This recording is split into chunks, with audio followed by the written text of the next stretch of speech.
Martha, great to see you here in Washington, but what a day. Yeah, good to be here. Obviously, wish it was under slightly happier circumstances. Yeah. So we're in the bureau. James is down at DCA. Terminal 1. That's where the press have been decanted to cover this story. Hello and welcome to day 12 of Trump 100 with me, James Matthews. Me, Martha Kelner. And me, Mark Stone. It is a sad day here in Washington, D.C. On Wednesday night, an American Airlines passenger plane heading into D.C.'s Reagan National Airport collided with a U.S. Army Black Hawk helicopter. They both crashed into the Potomac River. It's believed all 64 people on the plane and the 3 military personnel in the helicopter have lost their lives. And it is America's worst aviation accident in over 2 decades.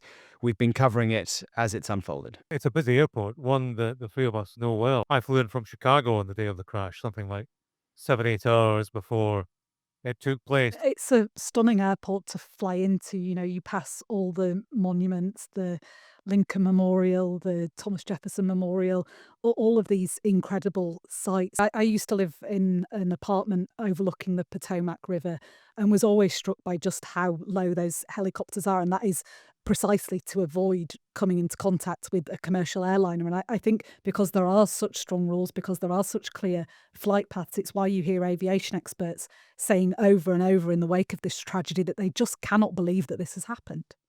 I was at the airport last night, Reagan National, when we knew what had happened the other side of the runway as the rescue operation, as it was then, was going on. In a corner of the departure Terminal 2, American Airlines had laid on facilities for relatives of those who were involved to come and, learn firsthand what was going on. So you saw the succession of every 10, 15 minutes of somebody, of a couple, a father, a friend, a mother in tears, turning up, wide-eyed, looking for information, asking us, well, where do we go? A distressing sight. Just a difficult night. Yeah. Look, if you want to know more about precisely how the crash happened, what we're learning, what we're understanding, and how the recovery mission is unfolding, head to all our Sky platforms and we will get all that to you. But this is Trump 100. And so for today, we're going to be focused on the response of the US president and his government. And this is the first big test for Donald Trump's presidency in terms of emergency response, a crisis of this magnitude.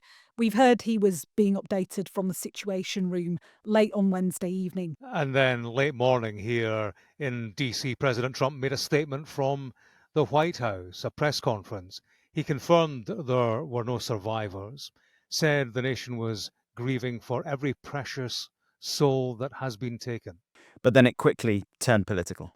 The FAA is actively recruiting workers who suffer severe intellectual disabilities, psychiatric problems, and other mental and physical conditions. We have to have our smartest people. It doesn't matter what they look like, how they speak, who they are. It matters intellect, talent, the word talent. They have to be talented, naturally talented geniuses.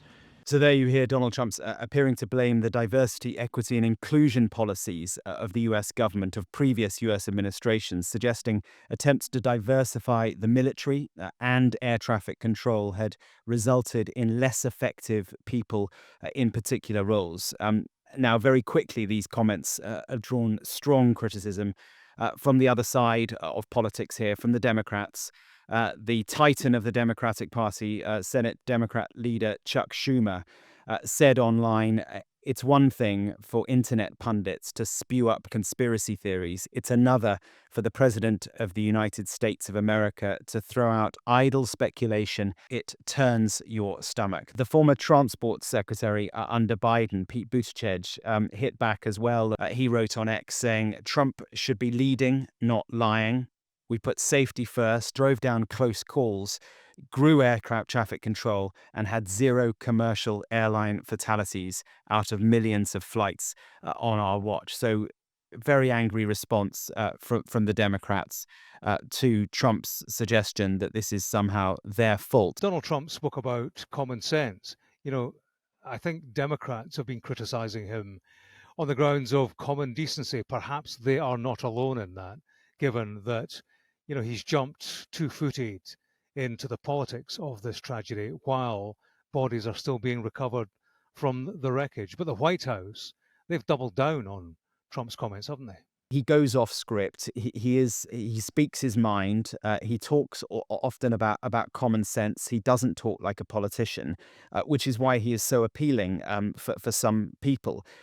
But I was wondering, as he sort of veered into the politics so quickly, what his team around him were thinking. Susie Wiles, his chief of staff, supposedly the Trump whisperer, what would she be making of these comments? Well, pretty quickly on Thursday afternoon, the White House press office sent out a press release, effectively doubling down on what the president had said. They said that he wanted to introduce the highest standards in air traffic control, and they pointed us to a Fox News report.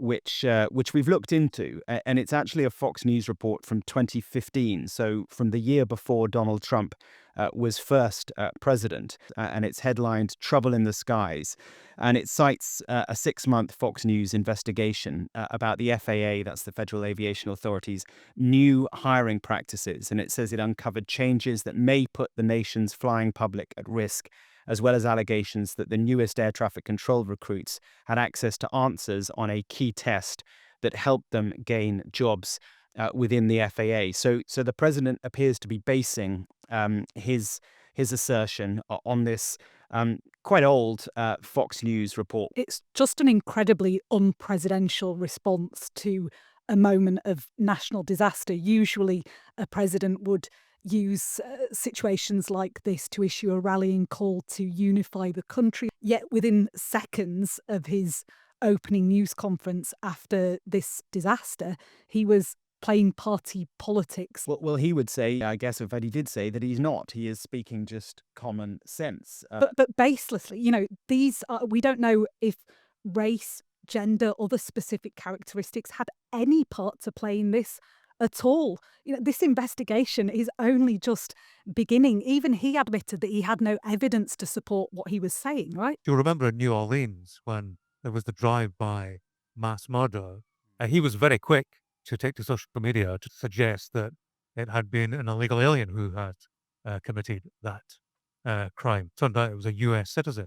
Today, he's very clearly putting his political spin on the news. It's citizen journalist Donald Trump. And if he can wrap the news, however tragic, into the politics that suit him and his support base, he'll do it. Earlier on today, we got sort of updates from our colleagues at NBC, which said, reportable via NBC, one of the crew members on board the helicopter was female.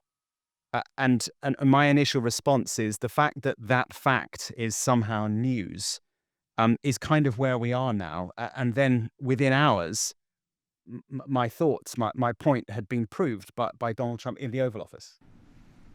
Okay? Mr. President, to be clear, are you saying race or gender played a role in this tragedy? It may have. I don't know. Incompetence might have played a role. We'll let you know that. But we want the most competent people. We don't care what race they are. We want the most competent people, especially in those positions. And you're talking about extremely complex things. And if they don't have a great brain, a great power of the brain, they're not going to be very good at what they do, and bad things will happen. The investigation into the crash is going to be conducted by the NTSB, National Transportation Safety Board. They held a news conference in this room where I'm sitting. The chairman of that, she'd just been in a briefing with President Trump. The question I wanted to ask her was, what did she think about Donald Trump making that association between diversity hires for air traffic control and this crash? As part of any investigation, we look at the human, the machine, and the environment. So we will look at all the humans that were involved in this accident.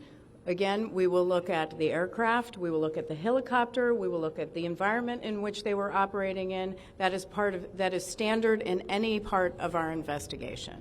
Clearly, they were not in the business of criticizing the president.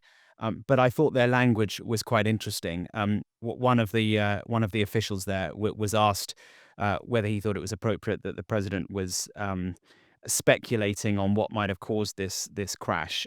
And he did a kind of neat diversion, but I thought it was telling. He says, well, look, the media does the same. You all speculate before we know the answers. You need to give us time.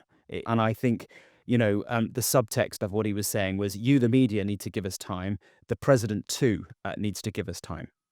Yeah, bashing the media cannot be the answer to everything. But he couldn't bash the president because the president is his boss. He was saying, all of you, the president, the media, all of you, just wait. We will do this in our own time. In 30 days, we'll have a preliminary report. And beyond that, we will have something more detailed. I think there's definitely serious questions to be asked about the appropriateness of Donald Trump's response to this crisis.